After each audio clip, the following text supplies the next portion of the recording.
double that to $15.25 billion, and that's what Congress passed and the President signed.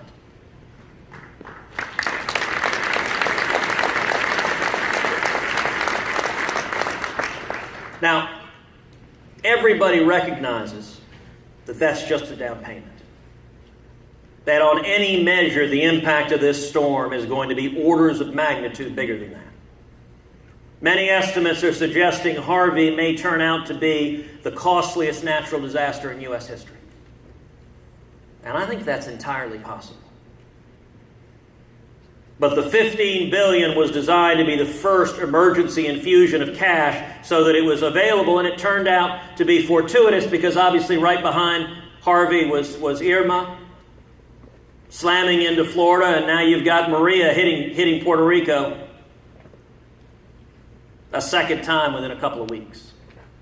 So those resources are available to go to communities that have been devastated.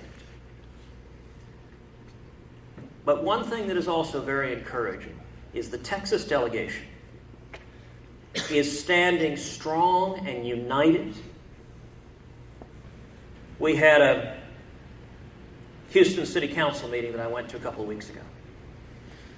And they asked me to speak. They asked Sheila Jackson Lee to speak. And we both were saying the same thing. We were standing side by side. In fact, one of the council members observed that Sheila was wearing red and I was wearing blue. That actually wasn't planned. But as we said there, as both of us told the city council, there are no Democrats, there are no Republicans. We are united as Texans standing as one. Then Sheila and I hugged, which may have ended both our political careers. But that unity is powerful. Earlier today, I joined House Speaker Paul Ryan, who was down here, and we went on a helicopter tour of a lot of the damage in and around Houston. We went up the Ship Channel, went over to Barker and Addicks reservoirs, went down, saw a whole series of the bayous and the flood control systems that are in place. And it was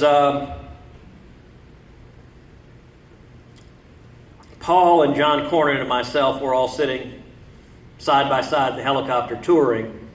And I have to say, I think it really struck Paul, number one, just how big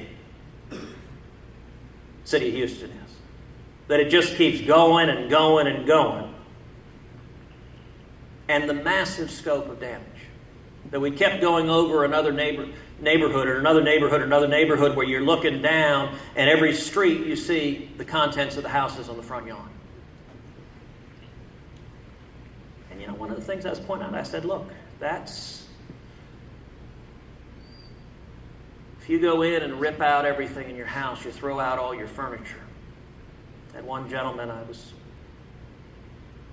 apparently they're turning out the lights on us. One gentleman, I was with a group trying to help demo his house. And he started tearing up a little bit. He said, I was married in front of that fireplace. And you think about what your home is. Your home is memories. Your home is where you raise your kids. Your home is where you spend Christmases and Thanksgiving and where you build a family. And it is really hard to look at all your belongings in a trash heap on the front yard. There was one woman we were visiting with we were helping pull all of her belongings and furniture out. And we found among the items that hadn't perished was a letter that she had written to Santa Claus when she was 9. That we were able to save. Also with that was a lock of her hair when she was 3 years old that had been carefully preserved in an envelope. But when we're flying with the speaker, neighborhood after neighborhood, we're pointing out, look at that. That's another street, another street, another street. Everything they own is in the front yard. And he was amazed at the geographic scope of it. So amazed he turned the lights back on. And then turned them off. And the scope of this as I said, is 250 miles. We're going to have the federal resources that Texans are entitled to under statute. We're going to have massive state resources. And we're going to rebuild. But I know the men and women here, the engines of economic growth on the Gulf Coast. Everyone here is taking it on the chin in this hurricane. And yet that same spirit that drives the business sector, drives the energy sector, drives international trade, drives Texas. That's the spirit that will lead us to rebuild. And to rebuild stronger than ever. One of the things we spent a lot of time talking with the speaker about is showing the different bayou systems and saying, look, if we're coming in and rebuilding, let's rebuild in a smart way to minimize the risk of flooding going forward. So that we're not dealing with this again in years to come. You know, that Texas spirit, it's an amazing thing. And shifting now from Harvey to more broadly, what's on the plate for Congress and for the administration. I think there are 4 big priorities. Number 1, tax reform. I believe we can and will pass fundamental tax reform. What I hope it is a major tax cut. At this point, it's not clear what direction it'll go.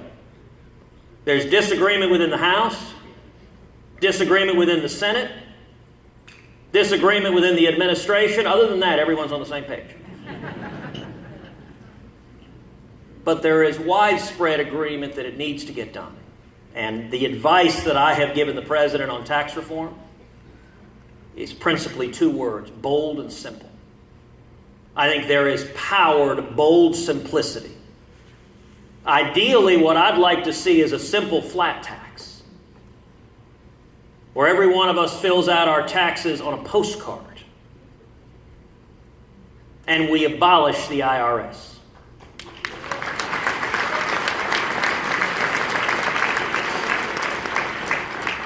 Now, some people say abolish the IRS. That's a little radical. That's a little extreme.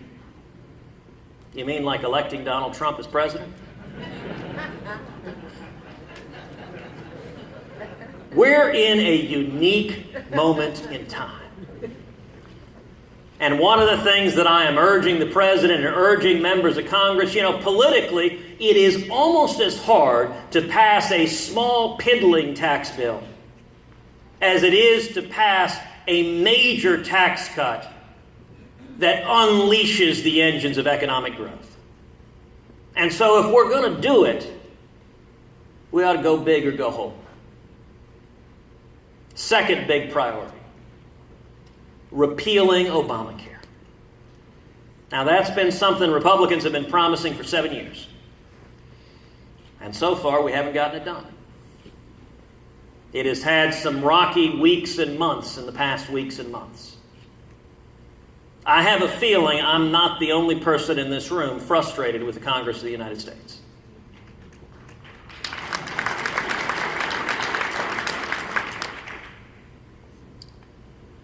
I remember standing on the Senate floor just over a month ago, about 2:30 in the morning, when the Obamacare repeal bill failed by a single vote. And that was profoundly dismaying and disappointing. Look, the reason why Republicans have promised to repeal Obamacare for 7 years is we've seen the consequences of it. It's the biggest job killer in this country. Throughout the state of Texas, I hold small business roundtables where I'll sit down with small business owners in community after community after community in the state and just listen to them. Just open it up, talk about whatever issues. What are you thinking about? What are you worried about? What are you praying about?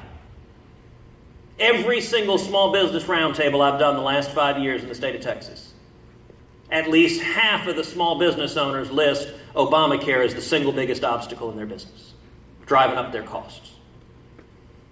costing millions of people jobs, forcing them into part-time work, and its impact on health insurance. Millions of people have lost their health insurance, have lost their doctors, and have seen their premiums skyrocket. And I'll tell you, I think on Obamacare, we're closer than most people think. I've spent the last 9 months